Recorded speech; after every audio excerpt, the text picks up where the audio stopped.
non-keratinocytes. Okay, why are they called as non-keratinocytes? Because they don't have intercellular bridges or your desmosomal attachments that you see in your keratinocytes, and also the cytokeratins that were there in your keratinocytes. Okay, these cytokeratins are the intermediate filaments, right, that you saw in your keratinocytes. So even that will not be there in the non-keratinocytes, and they do not undergo the process of maturation, which is otherwise called as differentiation or keratinization or cornification, and they are, compared to the numbers, they are less in number compared to your keratinocytes. So these non-keratinocytes, they don't have cytokeratins, the intermediate filaments, they don't have desmosomes, they do not undergo the process of keratinization or cornification, they don't keratinize, okay, and they are very much less in number compared to your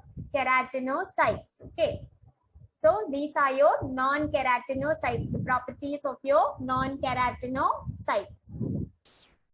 Now, these non-keratinocytes are also called as clear cells. Okay, so why are they called as clear cells? Because during your histological tissue preparation, what happens?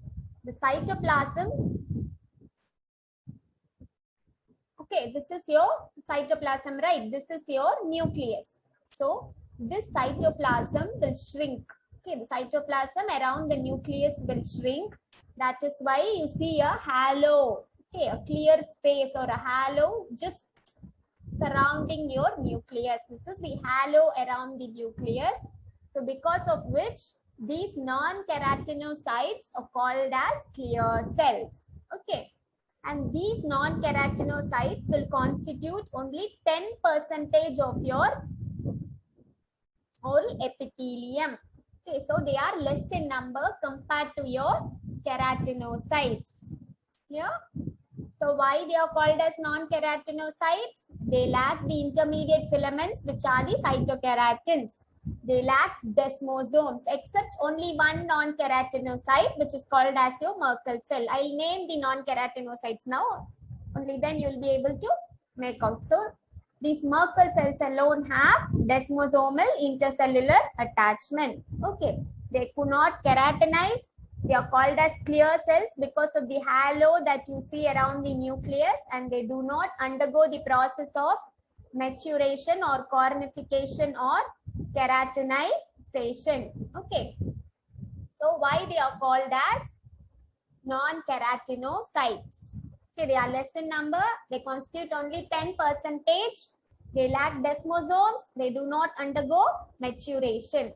Okay, these are the salient features of your non-keratinocytes. If this question is asked, you should write all these under the introduction before you move on to what are the non-keratinocytes specifically. So now, what are those non-keratinocytes? They are 4. Number 1, it is melanocyte. Then you have your Langerhans cells. Then it is your Merkel cell. Then your inflammatory cells. So what are the 4 non-keratinocytes or the clear cells? You have your melanocytes, Langerhans cells, Merkel cells, and inflammatory cells. Now, see, based on their location in the epithelium, okay, you have your stratified squamous epithelium, right? So based on the location of these non-keratinocytes, they have been classified as low-level clear cells or high-level clear cells. See, low-level in the sense the name itself says, right? Then these cells are present in the lower layers of your oral epithelium, that is towards your basal cells. So they will become your low-level clear cells. So what are all the cells that are present in the basal layers of the epithelium? They are your melanocytes and your Merkel cells. Okay, your melanocytes, out of the 4 non-keratinocytes, your melanocytes, Merkel cells, Langerhans cells, and inflammatory cells, the 2 which are present in the basal cell layer of your epithelium will be your melanocytes and Merkel cells. That is why they are called as low-level clear cells. Okay. Then you have something called high-level clear cells to denote the non-keratinocyte that is present in the superficial layers of your stratified squamous oral epithelium. Okay, what are they? They are your Langerhans cells. Okay, each non-keratinocyte has got a specific function. Okay, we'll discuss that. So, what are non-keratinocytes? Okay, what are the distinguishing features that make them non-keratinocytes when compared to your keratinocytes? And then why are they called as clear cells? Okay, because of the haloing that or shrinking of the cytoplasm during the processing. And then what are the four non-keratinocytes? Okay, your melanocyte, Langerhans cell, Merkel cell, and inflammatory cell. Then how do you go about classifying them? Based on the location. So always any classification will be based on something, right? Based on structure, based on function, okay, based on types and all that. So similarly, here it is based on the location in the stratified squamous epithelium. It is classified as low level and high level clear cells.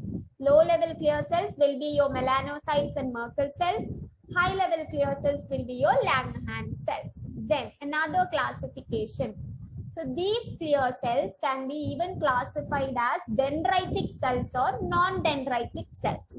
It is based on the presence of the processors. Okay, the dendritic processors. Okay, from your cell, if you have dendritic or tentacle-like processors, they will become your dendritic cells. If the non-keratinocytes lack those processors, then they will come under your non-dendritic cells. So you have two types of classifications. The first one, it is based on the location in your stratified squamous epithelium, which is your low level and high level clear cell. Second, it is based on the presence of dendritic processors. So the non-keratinocytes, those who have the dendritic processors will be called as dendritic cells. The melanocytes and Langerhans cells will come under the category of dendritic cells. Okay, then what are the non-dendritic cells? They do not possess those dendritic processors. Okay, it will be your Merkel cell and your inflammatory cell. So it is your classification. Then we'll move on to each non-keratinocyte in detail. First will be your melanocytes.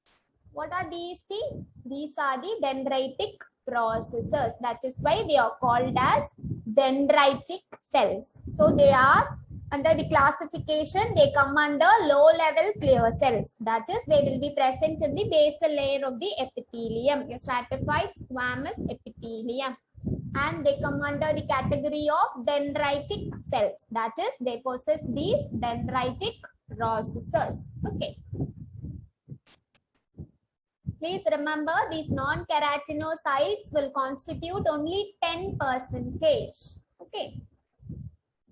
Now, what are these melanocytes? They are responsible for the production of the pigment melanin. So they are pigment producing cells. Okay, this becomes one of the function of these melanocytes. Okay, and from where are they coming from? The origin of the melanocyte, it is from your neural crest cells. Okay, similar to your odontogenesis, there also you have ectomesenchymal cells, right, coming from your neural crest cells. So similarly, then these are your low level clear cells and they have branching dendritic processors. So they melanocytes are low level clear cells, dendritic cells, they produce pigment and they are derived from neural crest cells. Okay, so this is your epithelium. This is the basal layer of your epithelium and this is your lamina propria. See, this is a keratinized epithelium. Okay. So this is your melanocyte. Melanocyte is the cell that is responsible for the production of melanin. Okay, see, this has got dendritic processors. So it is situated in the basal layer and it is derived from neural crest cells. Now, what happens? It synthesizes melanin, right? So for anything that is produced, so any melanin that is produced by this melanocyte, okay, what will happen? They will be stored in these membrane coating granules. sorry, vesicles. Okay. So these vesicles will store the melanin that is produced by your melanocyte, and those vesicles are called as melanosomes. Okay, they will store your, see, this is your melanin granule that is stored in your melanosome. So this melanocyte will store the produced melanin in the vesicles called melanosomes. Then what happens? So these melanocytes, this is your melanocyte. This is the basal layer of the epithelium. Stratum basale, stratum spinosum, stratum granulosum, and stratum corneum. Your keratinized epithelium. You have your, so these are your keratinocytes. Okay, this is your melanocyte. This is your keratinocyte, melanocyte unit. Okay, you also have your keratinocytes and your non-keratinocyte, which is your melanocyte. So this forms your keratinocyte, melanocyte unit. So what does the melanocyte do now? It synthesizes the melanin, stores in the granules or the vesicles, and it will transport the melanin to the keratinocytes. Okay, so these melanosomes will be transported to your keratinocytes, and thereby you get those melanin in your keratinocyte also. See those pigments? So the keratinocyte, now the melanin is transported from the melanocyte to the keratinocyte through the melanosomes. Okay, now this melanin will help these keratinocytes from ultraviolet radiation, so protected from radiation. So they are protective also. So one function is pigment producing, giving color to your skin, your hair, and all that. Okay, your oral mucosa. And then the second one is protection from radiation.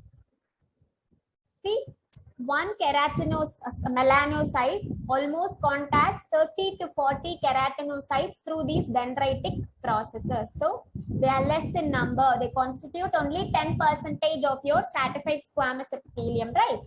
So one melanocyte contacts 30 to 40 keratinocytes. So this forms your keratinocyte melanocyte unit. Okay. In skin, it is called as epidermal melanin unit. Skin, it is your epidermis, right? So epidermal melanin unit. So this is your melanocyte. These are your keratinocytes. So your melanocyte will synthesize melanin, store them in these melanosomes, and through these processes, it is transported to your keratinocyte. See the pigment that is being transported.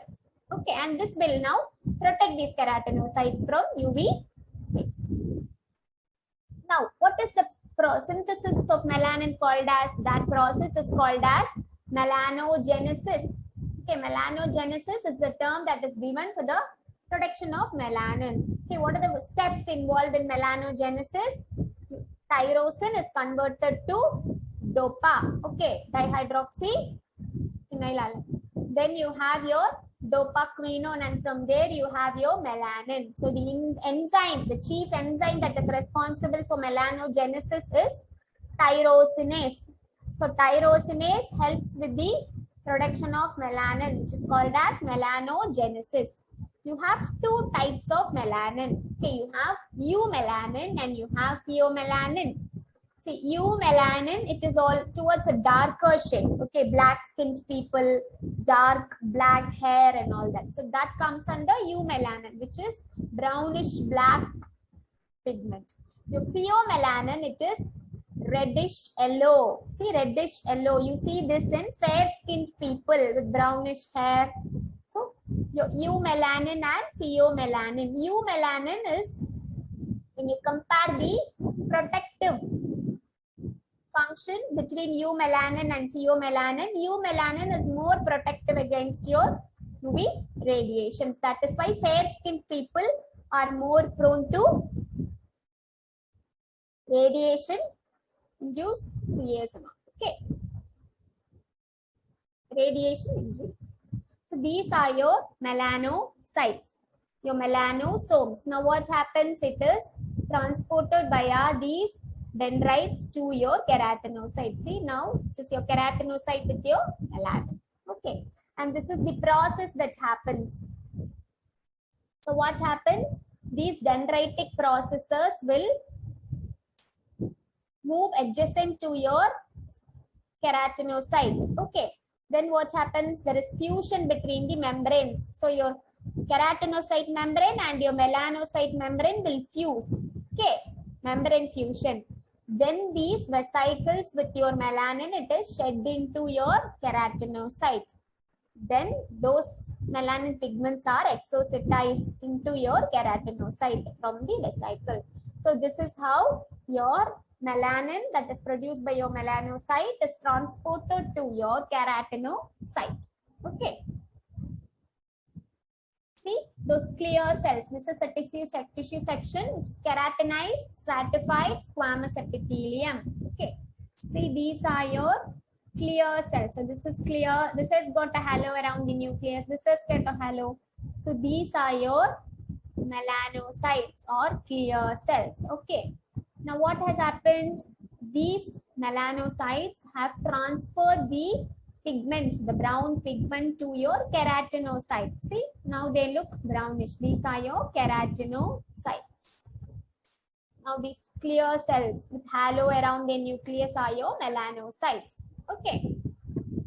So this is your keratinocyte melanocyte unit. Now what are melanophages? So far we saw what are melanocytes, what are melanosomes. Okay, now melanocytes are the pigment producing cells. Melanosomes are the vesicles where your melanin is stored and transported. Now what are melanophages? See, some of your pigment might be dispersed in your connective tissue. So this will be identified by your macrophages. Okay, what do? They ingest those melanin pigment. So melanophages are the macrophages that have ingested melanosomes. So melanophages are the pigment-laden macrophages in the connective tissue. Okay, be very clear. Your melanophages will be seen in the connective tissue. Okay, now, so what is the function of your melanocytes? They produce melanin. Other than that, they protect from your ultraviolet rays and the free radicals produced by them, and they are also antibacterial. Now, what depends the... Okay, so this is a sum up. What happens in melanogenesis? It is the production of melanin from your melanocytes with the help of your enzyme tyrosinase, and they are stored in small membrane brown granules called melanosomes, and they are transported to your keratinocytes through your dendritic processes, and they will protect those keratinocytes from your free radicals, reactive oxygen species, okay, and then your ultraviolet radiations. Okay, and the pigments that are seen in the connective tissue, okay, the melanosomes, will be injected by your, sorry, this is not melanosome, this is melanophages. Okay, sorry, this is melanophages. Okay, so the function becomes pigment protection, okay, from your UV rays, reactive oxygen species and all. Now, what decides? Okay, the color. Always remember, the number of melanocytes do not decide the color. Okay, it is only the, so the number of melanocytes do not decide. It is only the activity that is happening within your melanosomes. Okay, how many mature, proportion of your mature melanosomes, the size of your melanosomes, and to be very specific, it is only the type of melanin, whether it is eumelanin or pheomelanin. See, these people have more of eumelanin, whereas your light skin people will have pheomelanin. Similarly, the hair color also, this is more of eumelanin.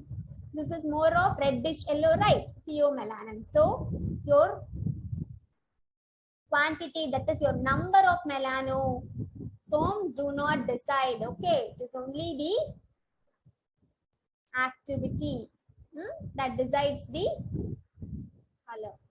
Now, you see physiological pigmentation produced. So all this is normal. Okay, the one that are above this line is normal. That is called as physiological.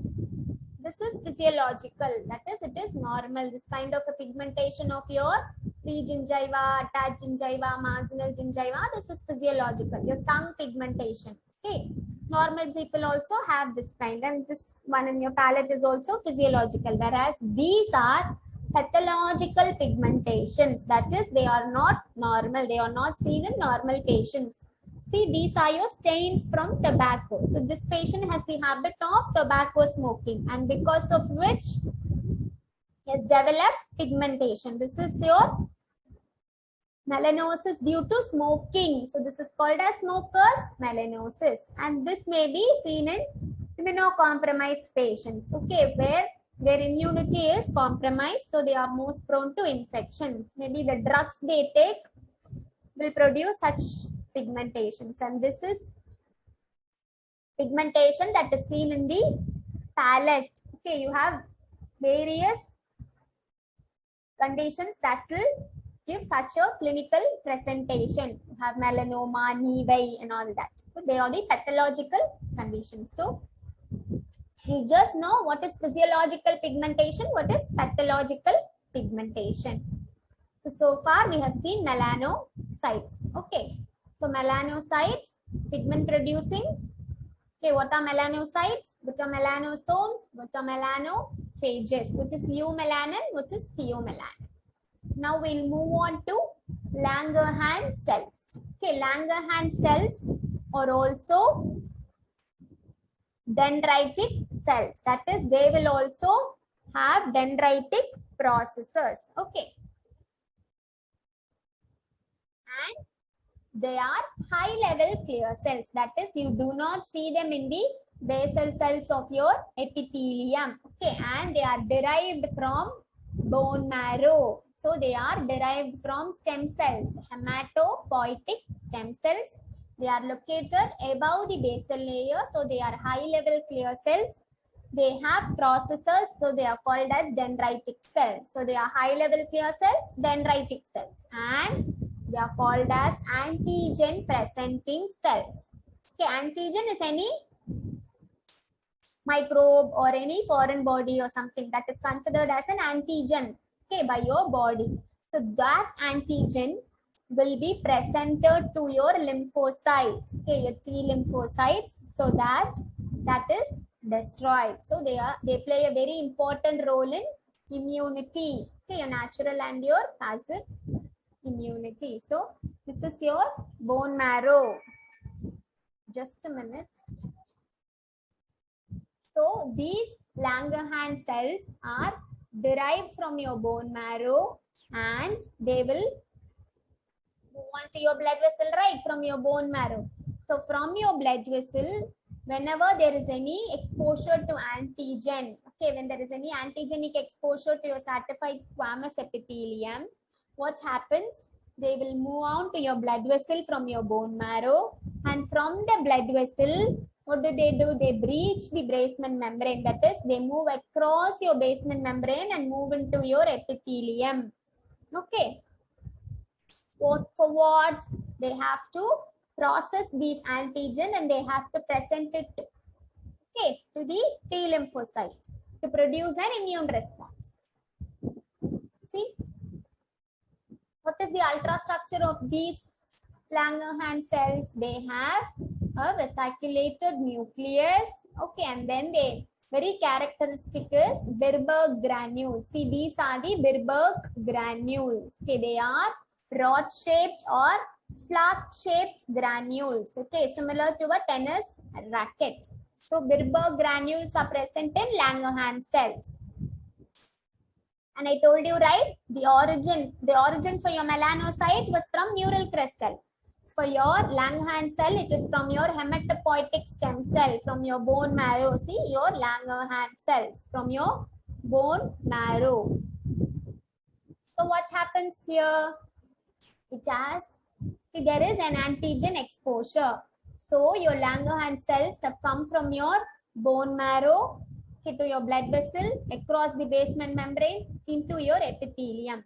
Now what do they do? This is because of certain chemoattractants or chemokines that are produced, so that this will be attracted towards your antigen. And what do? They will process those antigen into the complex antigens into peptides. Okay, they will be made into smaller fragments, and then they will give that antigen. Okay, that will be the antigen will be presented to your T lymphocyte in the connective tissue. That is why they are called as antigen presenting cells. Okay, so the antigen will be processed into peptides, and that will be presented to your T lymphocyte to elicit an immune response to get rid of the antigen. So this presenting to your T lymphocyte might happen in your connective tissue, that is local, okay, the connective tissue itself, or else these Langerhans cells might go to the regional lymph node, the lymph node that is present nearby your preparatory, your submandibular. Okay, so they will move on to your lymph node, and there they will present the antigen to your T lymphocyte. So antigen presentation might happen either in your connective tissue or in your lymph node. So this is the function of your Langerhans cell. So they are high level clear cells. They have dendritic processes. They are derived from hematopoietic stem cells of bone marrow. Okay, once there is an antigen exposure, they will engulf it, process it into peptides, and then they will present those antigens to T lymphocytes, either in the connective tissue or in the lymph node.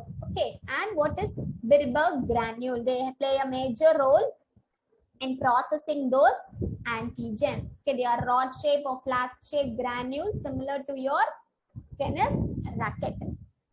See, these are your rock shaped or flask shaped granules. They have vacuolated nucleus. Okay, they are called as antigen presenting cells. See, this is in a normal thing. So this is your microbe, right? You see your danger signals there. So these Langerhans cells will be activated from your bone marrow. So what do they do, your Langerhans cells? They will present the antigen to your, these are your T cells. CD4 cells, CD8 cells. So these are your T cells. So your Langerhans cells will present that antigen to your T cell. This may happen either in the connective tissue or in your lymph node. Okay.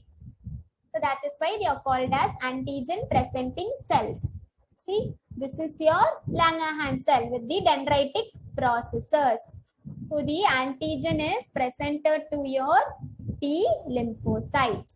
Okay. So they have antimicrobial activity.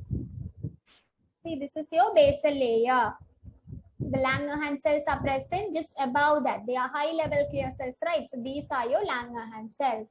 See, with the dendritic processes, these are your Langerhans cells. See, they are present above the basal layer. That is why they are called as high level clear cells. Exposure to bacteria or fungi or whatever infection, they will present that to the T lymphocyte either in the connective tissue or in the lymph node.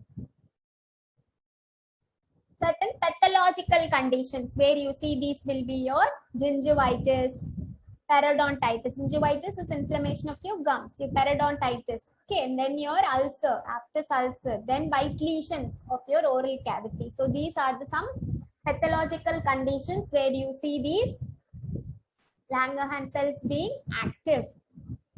Okay, so these are your Langerhans cells. We so far saw melanocytes and Langerhans cells. Now we'll move on to Merkel cells. Okay, these are low level clear cells present in the basal layer of your epithelium, but they are non-dendritic. That is, they don't have such long processes, right? Those long dendritic processes are lacking here. So they are non-dendritic cells, and at first I told you, no, remember they have desmosomal attachments. Okay, these are the only non-keratinocytes which will have desmosomal attachments. Okay, so they are non-dendritic cells. They are also derived from neural crystal like your melanocyte. They are low-level clear cells. That is, they are present in the basal layer of your epithelium, and this is very much important. They are always associated with the nerve fiber. So These are your nerve fibers. That is why they serve as mechanoreceptors. They can sense the feeling of touch, okay, touch sensation. Okay, they have, so their function is to identify your tactile sensations. Okay, so they have desmosomes. So these are low-level non-dendritic, non-keratinocytes present in the basal layer of your epithelium, always associated with your nerve. See, these are your Merkel cells. Okay, and please remember these Merkel cells will be found in your masticatory mucosa only.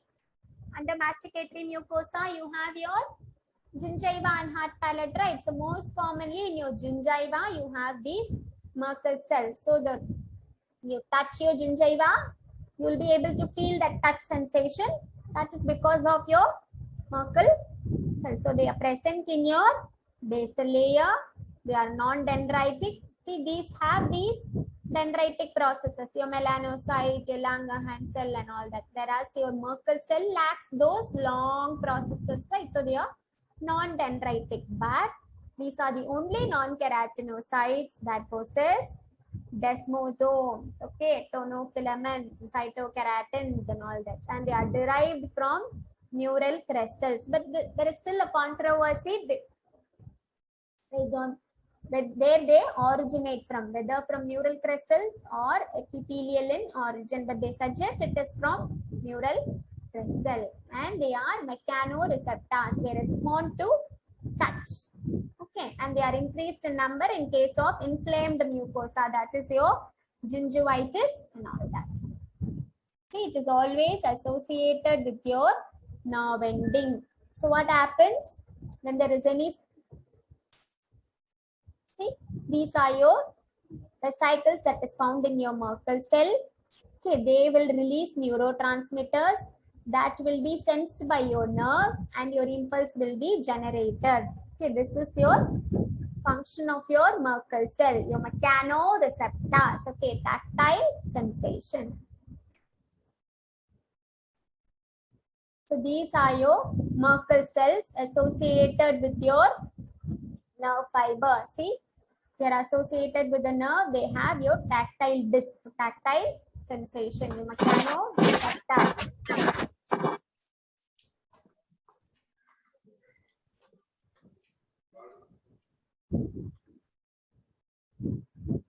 Unmute yourself. Who's that?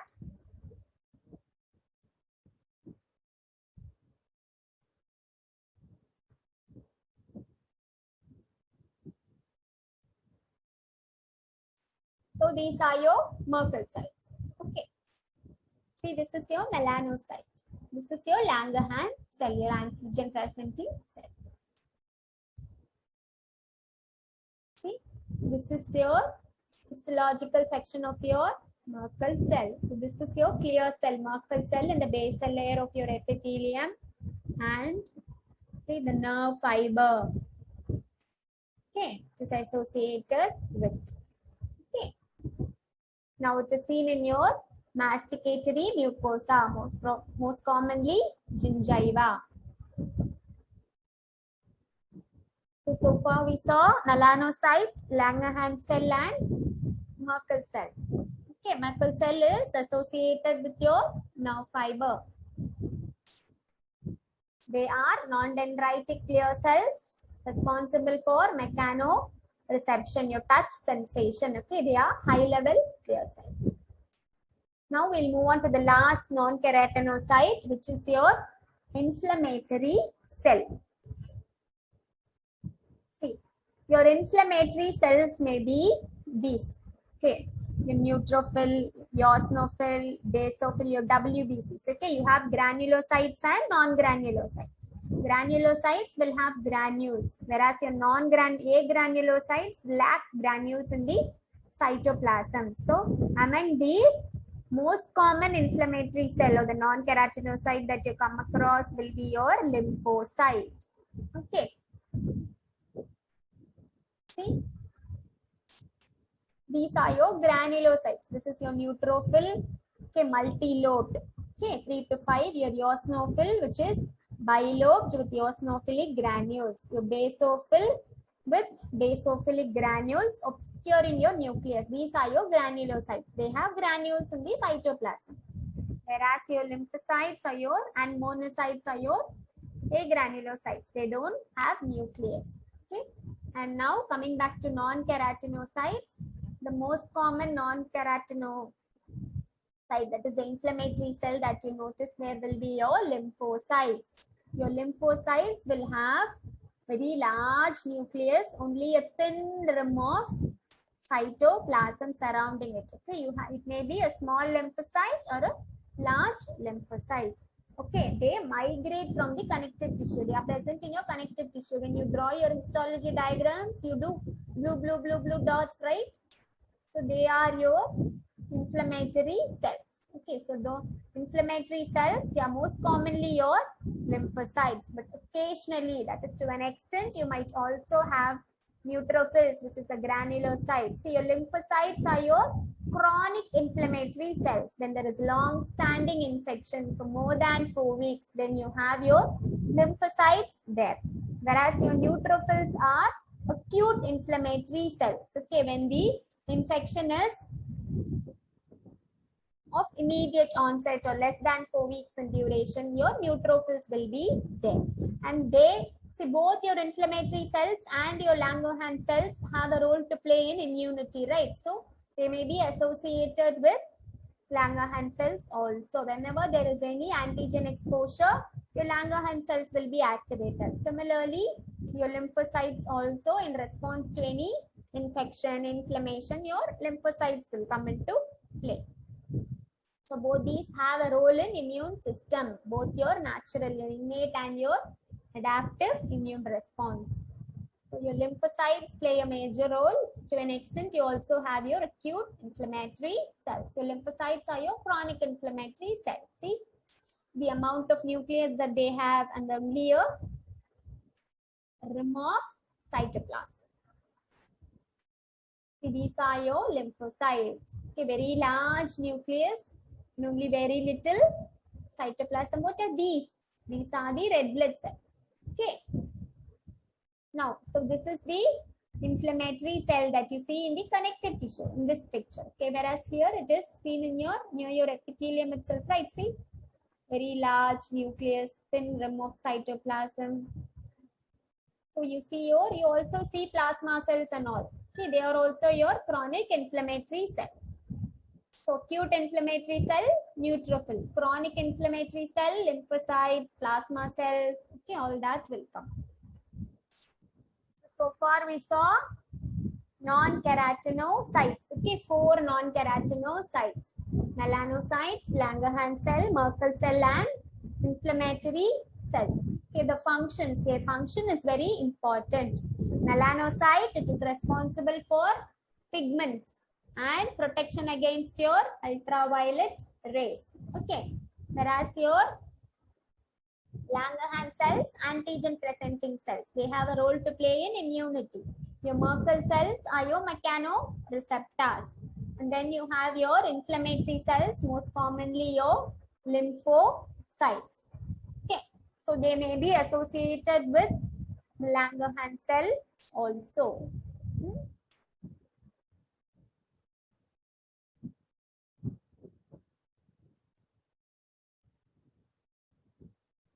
So do you have any doubts?